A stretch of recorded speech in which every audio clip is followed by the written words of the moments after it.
je te propose maintenant, Raphaël, de nous intéresser à la relation entre envie et succès, ou comment réveiller une envie positive et stimulante.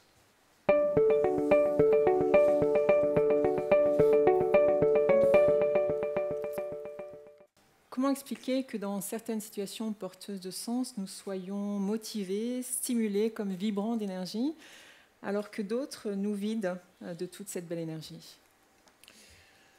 Son énergie, à lui, est infinie. Il ne cesse de stimuler, de démultiplier ses envies par la pratique des sports de l'extrême, comme dans chacune de ses activités d'ailleurs. Sportif d'exception, ultramarathonien de l'extrême, guetteur tisseur de rêves, pour prendre ses propres termes, philo-conteur en anthropologie du lien social, je vous propose d'accueillir chaleureusement M. Malek Boukerchi.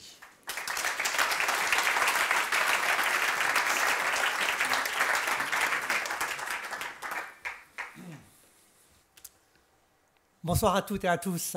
Je tiens d'abord à exprimer bien sûr ma gratitude d'être convié à cette soirée, parce que savoir dire merci est plus qu'une politesse, c'est une allégresse. Parce que seul le remerciement sanctifie le quotidien à la façon dont un sourire magnifie le visage en l'illuminant. Et donc, pour illuminer l'extrait que je vais vous lire, avant de vous lire l'extrait, ex nihilo, je préfère vous le contextualiser, vous le situer, d'où est venue cette écriture.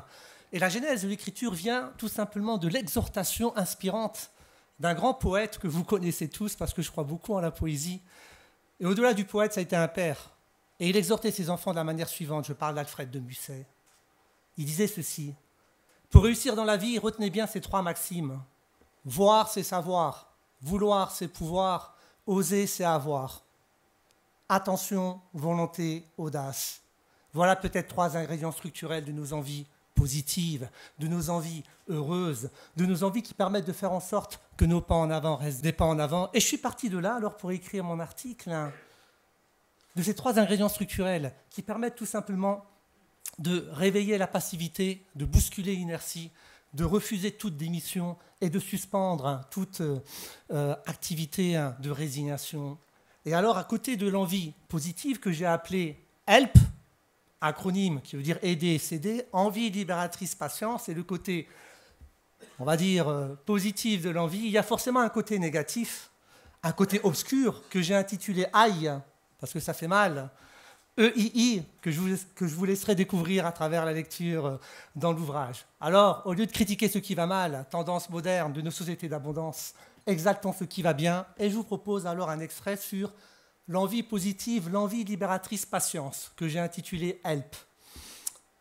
L'HELP n'est pas une fatalité à subir, mais un défi exaltant de soi pour les autres. C'est une attention-tension en nous qui met en appétit, en juste attente pour se réaliser autrement. Prendre soin, ne pas piétiner, entrer en harmonie avec tous les autres objets, nature, humains, en finesse, en délicatesse. Respecter le rythme des maturations et des éclosions du vivre autrement en commensalité. Cet HELP, c'est l'appel de la vie qui nous permet de nous sentir pleinement présents. Parce que notre vraie dimension n'est pas dans la connexion envieuse matérielle des avoirs, mais bien dans le déploiement d'un élan, d'un allant, et je dirais, j'assume, carrément spirituel, cette part d'invisible des envies qui nous habitent et qui font surtout sens. Car ce qui menace le plus notre vie quotidienne, c'est l'usure de l'émerveillement, cette lente déperdition d'énergie, de l'enthousiasme de croire au beau, au juste, au digne de nos humanités.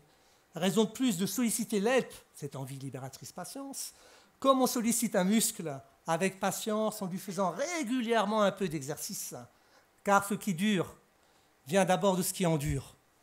Cherchons à accroître plutôt notre richesse de vie intérieure en orientant nos désirs vers ce qui relie, ce qui fait prospérer l'unité, la réconciliation, la joie, et là, l'envie prend toute son ampleur-amplitude.